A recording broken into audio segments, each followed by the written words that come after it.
అందరికీ నేను మీ Swapna welcome back to my channel. ఈరోజు నా వీడియో వచ్చేసి బనానా చిప్స్ రెసిపీ ఉంది. ఈ రెసిపీని అయితే కాస్తంత వంట వచ్చిన వాళ్ళైనా సరే చాలా ఈజీగా చేసుకునే రెసిపీ. బయట ఎక్కడ పరిమితం లేకుండా ఇంట్లోనే ఈజీగా బనానా చిప్స్ని ఏ విధంగా తయారు చేయాలో నేను చూపించేస్తాను.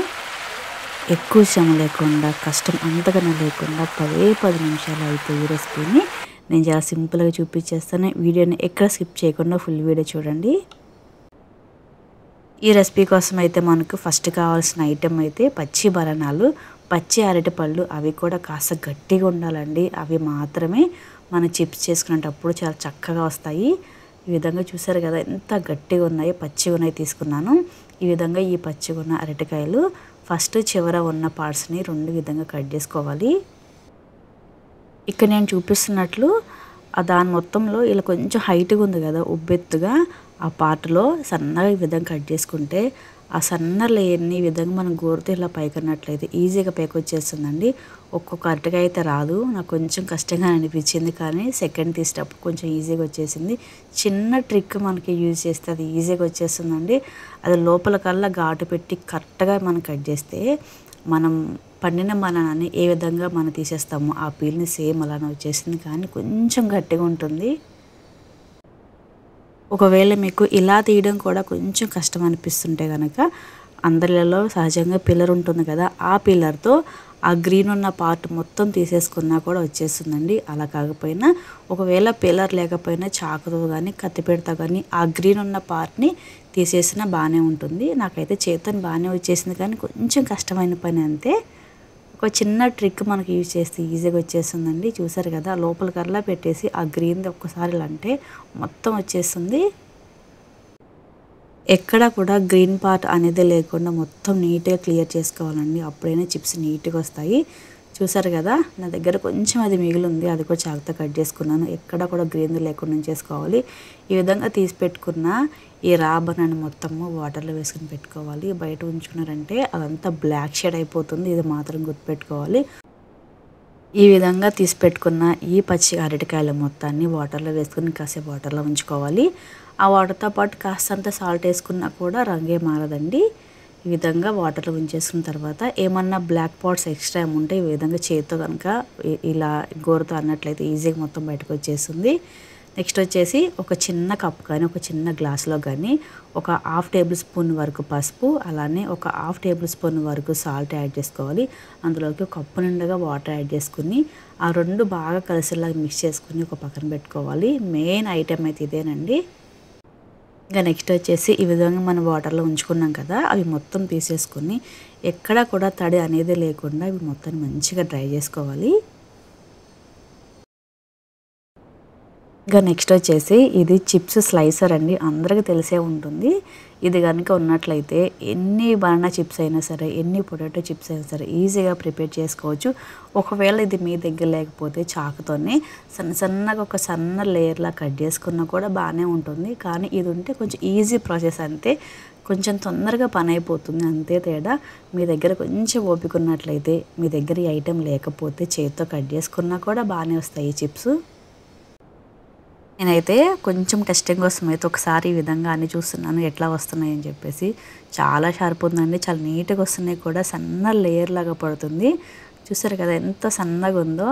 ఈ మొత్తాన్ని ఒకసారి మీరు ఆయిల్ వేసి చూసినట్లే అర్థమవుతుంది. అయితే ఫస్ట్ మీరు ఆయిల్ కాగిందో లేదో అని తెలియడానికి ఒక చిన్న సన్నది చిప్స్ ఒకటి వేసేసి ఈ విధంగా ఆయిల్లో కనుక వేయించినట్లయితే మీకు ఆయిల్ కరెక్ట్గా కాగిందో లేదో అర్థమైపోతుంది.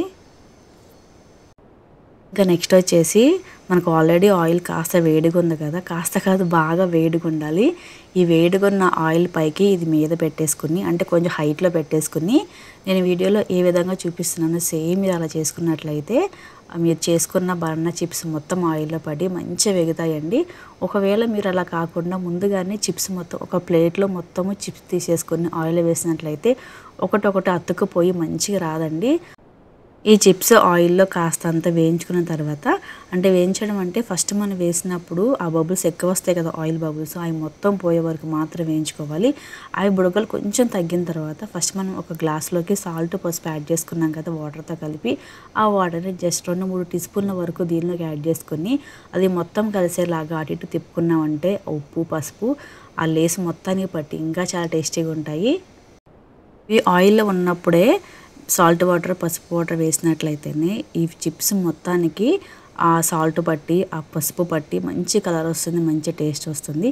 ఒకవేళ మీకు ఎక్స్ట్రా కనుక కారం కావాలనుకుంటే కనుక లాస్ట్లో దింపేసుకున్న తర్వాత కొంచెం కారం చల్లకున్నా బాగానే ఉంటుంది. కానీ పసుపు మాత్రం ఉప్పు మాత్రము ఈ విధంగా వేసినట్లయితేనే వాటికి మంచి టేస్ట్ వస్తుంది.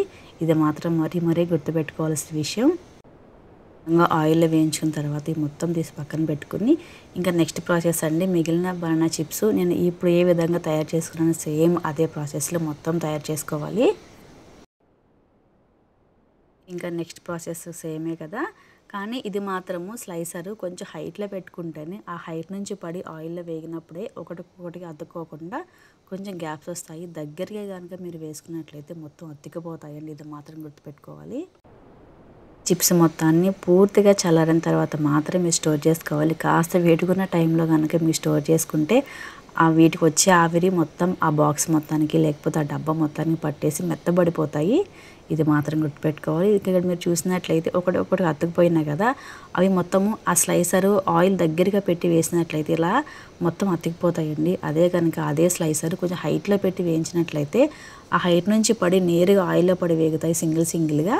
ఇక్కడ చూసారు కదా, నేనైతే కొన్ని ఒక ప్లేట్లోకి తీసుకుని మొత్తం స్లైస్ చేసేసుకున్న ఆయిల్లో వేసుకున్నాయని ఈ విధంగా ఉన్నాయి. ఈ విధంగా మొత్తం చల్లారిపోయిన తర్వాత ఒక డబ్బాలో స్టోర్ చేసుకోవాలి. ఒకవేళ మీకు ఎక్స్ట్రా కనుక కొంచెం స్పైసీ కొంచెం కారం కావాలనుకుంటే ఇదే స్టేజ్లో ఉన్నప్పుడు కొంచెం అంత కారం కొంచెం అంత మసాలా యాడ్ చేసుకున్నా కూడా చాలా బాగుంటాయి. అది కూడా మీ టేస్ట్ తగ్గట్టు మాత్రమే. ఇక్కడ మీకు మరో విషయం చెప్పాలి, ఈ చిప్స్ మొత్తాన్ని వేయించుకున్న ఆయిల్ ఉంటుంది కదా, ఆయిల్ మొత్తము మనం ఈ చిప్స్ వేయించుకున్నాం కాబట్టి ఆల్రెడీ అది కొంచెం సాల్టీ కొంచెం పసుపు రంగు వచ్చేసింది. ఆ ఆయిల్ని వేరే కూరలోకి యాడ్ చేసుకుంటే అది వేరే స్మెల్ కానీ వేరే కలర్ వచ్చేసింది. సో వాటి కాకుండా అప్పడాలు వడియాలు వేయించుకుంటే ఇంకా చాలా బాగుంటుంది. ఎందుకంటే దానిలో కొంచెం పసుపు రంగు ఉంది, అలానే కాస్తంత సాల్టీగా ఉంది కాబట్టి అప్పడాలు కొంచెం మంచి కలర్ వస్తాయి, అలానే మంచి టేస్ట్ కూడా వస్తాయి. చూసారు కదండి వీడియో ఎంత సింపుల్గా ఈజీగా అయిపోయిందో. మీ కనుక ఈ వీడియో నచ్చినట్లయితే ఒక లైక్ చేయండి. మరిన్ని వీడియోస్ కోసం నా ఛానల్ని సబ్స్క్రైబ్ చేసుకోండి. Thanks for the watching. Thank you.